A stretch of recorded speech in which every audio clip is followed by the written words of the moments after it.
Imagine an early evening in London, circa 1850. The sky hangs heavy with fog. Gaslights flicker behind thick curtains as if guarding the secrets inside Victorian homes. There's the scent of polished wood and rice powder in the air, maybe the faint strains of a piano in the background. A young woman, Henrietta, sits before her mirror, practicing how to walk. Her skirt drapes across the carpet, and she can barely see her own feet.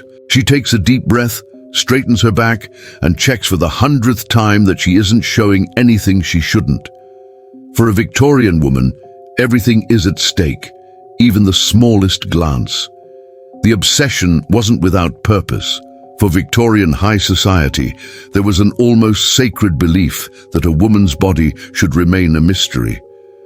Breasts and shoulders, strangely enough, might make an appearance at a masked ball or party, but feet and ankles were absolutely forbidden.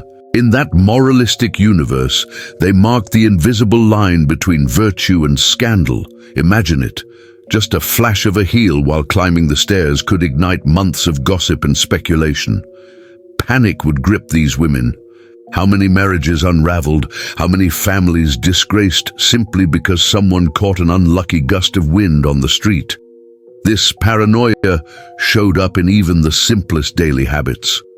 Shoes were designed never to be seen. The average middle-class girl owned about 20 pairs of shoes, arranged in lined boxes, protected from any kind of exposure.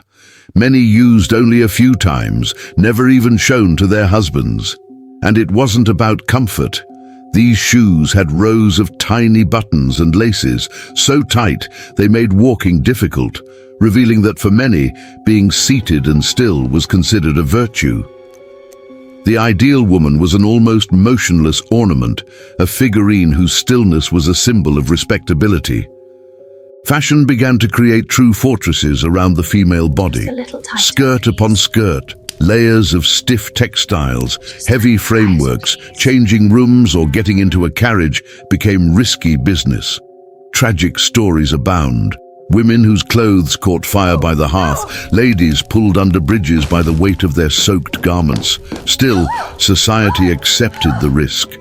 After all, the greatest fear wasn't death, but the shame of accidentally showing something forbidden. It took several maids to dress a single woman. The dressing ritual was long, exhausting, often done by lamplight because even self-exposure was taboo. Many Victorians grew old, never truly seeing their own feet in the light. Paranoia reached absurd levels. There were even rules about how to cross your legs and adjust your hem. Any mistake could be read as an improper invitation, a threat to the sanctity of the home. Yet in the cracks of oppression, secret creativity flourished. The Victorian shoe underworld was fascinating. Women hired cobblers to craft flamboyant pairs, outrageous colors, luxurious details, and revealed these treasures only among close friends, in clandestine garden gatherings or private dressmakers' rooms. Velvet blue shoes with hidden compartments for love notes, perfume nestled inside the heel, monogrammed stockings with mysterious initials. Small, silent acts of individuality. Social class also played into these rituals. Wealthy women could push the etiquette extremes. Working-class girls who needed to move freely for labor were stigmatized as improper, uncouth, unable to control their bodies. Yet even they felt the sting of this collective madness. Some would save up for months, penny by penny, for one single Sunday pair of shoes, worn only for church and hidden away the rest of the week. Inwardly, this was a medal, a small slice of dignity in a hostile world. This cycle of control didn't end with clothing. It extended into health, routine, and even self-perception. Doctors, almost always men, spread the idea that women's legs were fragile, needing constant protection. They published articles and prestigious treatises shamefully claiming that exposing ankles to the air would cause hysteria, infertility, or moral decline. Medical advice masked an epidemic of infected wounds, chronic blisters, feet deformed from shoes so tight they stunted natural growth. The distance from their own bodies was so profound that for many, removing their shoes in the privacy of the bedroom brought a sense of guilt, anxiety, chronic fatigue, and the constant fear of making a public mistake circled all ages. Women fainted at social events, at church, in grand halls. And so appeared one of the era's smartest maneuvers, the strategic feint. Fainting became, for many, an invisible weapon, a way to escape unwanted conversation, rebuff awkward advances, or disappear when social pressure became unbearable. Girls were trained by mothers and grandmothers to faint with subtlety and timing, never drawing excessive attention, never imperiling the family's reputation. The location was critical. Never faint on the street, never in front of servants. At parties, it wasn't uncommon to see a young lady fall gracefully onto a chaise, hand to forehead in a dramatic gesture, friends rushing to help. It was at once protest, signal, and retreat. There are stories of women developing almost meditative techniques to simulate fainting, regulating their breathing, slowing their pulse. Recent research reveals diary entries describing these routines as an emotional escape, one of the only socially permitted ways to express tension in a world where women couldn't talk about anxiety, frustration, sorrow, or anger. Incredibly, behind the mask of frailty, many women were mastering a subtle choreography of power. The bitter irony is, while society celebrated feminine weakness, in their private diaries, many women confessed exhaustion, deep sadness, and the desire not to have to fake frailty, just to be taken seriously. This desire would fuel the early, secret struggles for autonomy. Women who, after years of performing, accidentally carved out new spaces for their own choices. Perhaps nothing is more shocking than the relationship Victorian women had with beauty and danger. Victorian beauty was a battlefield of toxic chemicals.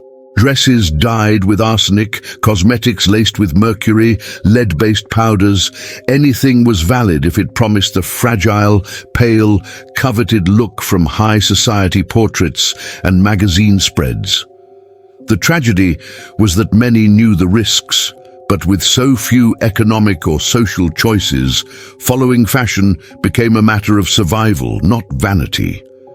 Stories like Matilda Shearer, dead at 19 after hand-dyeing artificial green flowers for hairpieces, made headlines. Some spent fortunes on glowing dresses, and even after burns or sores, they preferred to alter garments to cover their wounds rather than abandon them.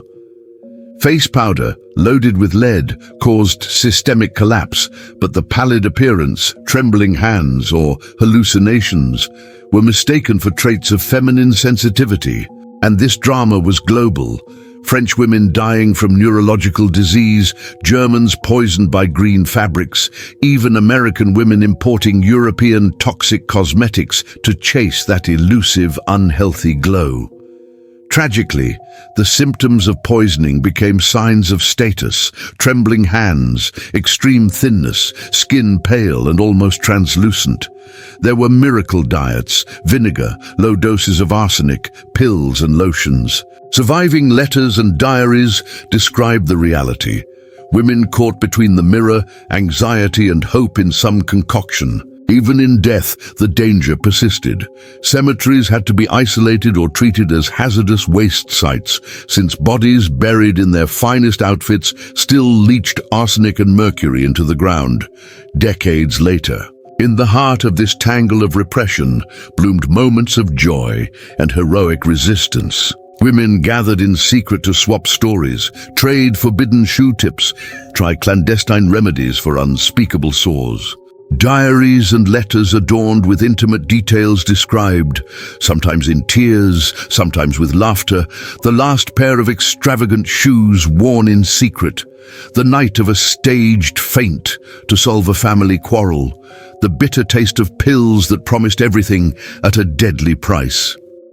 Behind velvet curtains, amid whispers and wary glances, Victorian rules forged not just victims, but strategists, survivors, and, little by little, the first seeds of feminist struggle that would later flourish. Every time a woman crossed a salon with her head held high, even tripping under the weight of her clothes, she was quietly writing a history of veiled courage. Today, it's easy to laugh at the scandal of a bare ankle or the dangers lurking in harmless cosmetics. But every detail hides intimate battles, silent personal wars, and resilience that altered the course of time. So next time you hear, "In the old days, things were better," remember, behind the most absurd rules, there is almost always a story of pain, strength, and resistance waiting to be told.